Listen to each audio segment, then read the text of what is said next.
बच्चों को इधर उधर घूमते देखा तो मुझसे रहा नहीं गया और मैंने सोचा इन बच्चों को भी एक एक ऐसी जगह की ज़रूरत है, एक ऐसे काम की ज़रूरत है कि जो ये बच्चे अपनी लाइफ अच्छी तरह से जी सकें और पढ़ लिख सकें और कुछ सिलाई सीखकर या कढ़ाई सीखकर और या उर्दू अरबी भी मैं इन बच्चों को सिखाती हूँ और इंग्लिश और हिंदी भी।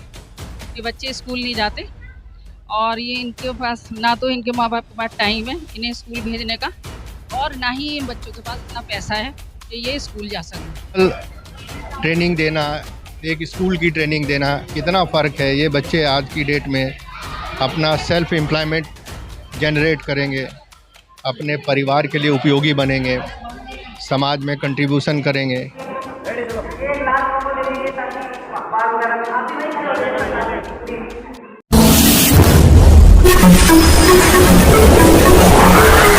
मैं एम नफीस रशीद, आप देख रहे हैं भारत न्यूज़ 247। प्रोग्राम सस्ता है उज्जवल सोसाइटी की ओर से और मैं इसको कवर करने के लिए पहुंचता हूं और देखता हूं कि मैं यहां पर एचडीएम के द्वारा बच्चों को सम्मानित भी किया जाता है। पहले सुन लेते हैं एचडीएम क्या कह रहे हैं। सबसे पहले मैं centre for Islamic centre and education and employment की सोच को सलाम करता हूं कि समाज में रह के समाज का कैसे विकास हो सके और कैसे उनकी मदद की जा सके।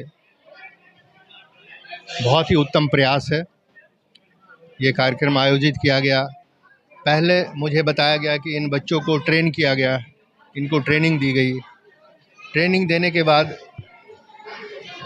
एक वोकेशनल ट्रेनिंग देना, एक स्कूल की ट्रेनिंग देना, कितना फ़र्क है। ये बच्चे आज की डेट में अपना सेल्फ एम्प्लॉयमेंट जनरेट करेंगे, अपने परिवार के लिए उपयोगी बनेंगे, समाज में कंट्रीब्यूशन करेंगे, उनका खुद का कॉन्फिडेंस बनेगा, उनका करियर बनेगा।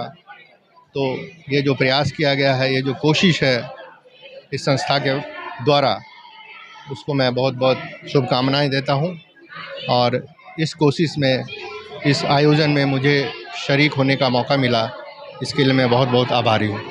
एचडीएम ने पूरे बच्चों की यानी कि अच्छे मुस्तकबिल की कामनाएं करते हुए ये बताने की कोशिश की है कि किस तरह से उज्जवल महिला विकास सोसाइटी ने यानी कि ये सम्मान वितरण का जो प्रोग्राम किया है उन लड़कियों के लिए किया, खास करके जिनको यानी कि कोचिंग दी है सिलाई सेंटर में रखकर। यानी कि और मेरे साथ में उसके आप अध्यक्ष हैं जहारा जी जानना चाह रहा था कि कितना वक्त लगा इस सारे प्रोग्राम को सजाने में।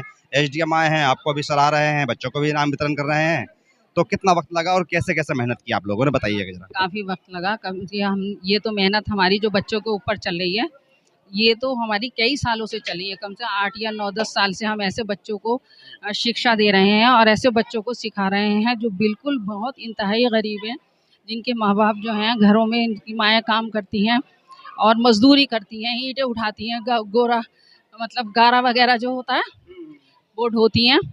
तो उन लोगों के ये बच्चे हैं। तो जब मैंने इनकी कंडीशन देखी, बच्चों को इधर उधर घूमते देखा तो मुझसे रहा नहीं गया और मैंने सोचा इन बच्चों को भी एक एक ऐसी जगह की ज़रूरत है, एक ऐसे काम की ज़रूरत है कि जो ये बच्चे अपनी लाइफ अच्छी तरह से जी सकें और पढ़ लिख सकें और कुछ सिलाई सीखकर या कढ़ाई सीखकर और या उर्दू अरबी भी मैं इन बच्चों को सिखाती हूँ और इंग्लिश और हिंदी भी।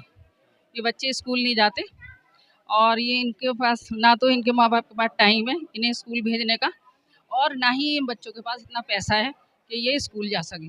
आपकी संस्था है उज्जवल महिला विकास समिति, इसको सरकारी फंड मिलता है या नहीं मिलता है या खाली अपने पास से ही करना होता है? अभी तक तो हम अपनी जेब से लगाते आ रहे हैं और आप जैसे लोगों के सहारे से ये हमारी ऑर्गेनाइजेशन चल रही है। अभी तक फंडिंग तो कोई ख़ास नहीं है। दिल्ली सरकार से थोड़ी सी फंडिंग हुई थी, हमें महिला पंचायत मिली थी, तो वो भी 1.5 साल में हमारी ख़त्म हो गई थी, ले ली गई थी। इस तरह के प्रोग्राम अगर होते हैं और सरकार के लोग देख रहे हैं, अगर आपके लिए कुछ किया जाए, मान लो सरकार तक कोई मसौदा बन के पहुंचे, तो क्या किया जाए ऐसा कि आपके लिए आसानी हो जाए?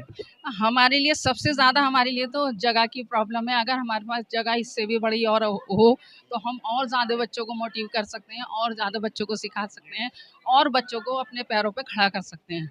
क्योंकि अपना इलाका जो चुना है न्यू अशोक नगर है ये, और यहाँ पर मैं देखता हूँ कि बड़ी मिली जुली आबादी रहती है, तो क्या मतलब यानी कि गरीबों की को ही लेकर है या सबको लेकर है आपके एनजीओ का काम? मैं तो गरीब लोगों के लिए मदद करती हूँ, गरीब महिलाओं गरीब बच्चों के लिए काम करती हूँ। अक्सर ऐसा होता है कि जो मिडिल क्लास के लोग होते हैं उनको ज़रूरत होती है वरना वहाँ तक पहुँच नहीं पाता है, उनका क्या करें? मिडिल क्लास के लोग भी, मैं तो समझती हूँ कि गरीब गरीब तो मांग सकता है, लेकिन मिडिल क्लास का जो आदमी है वो मुंह से मांग नहीं सकता।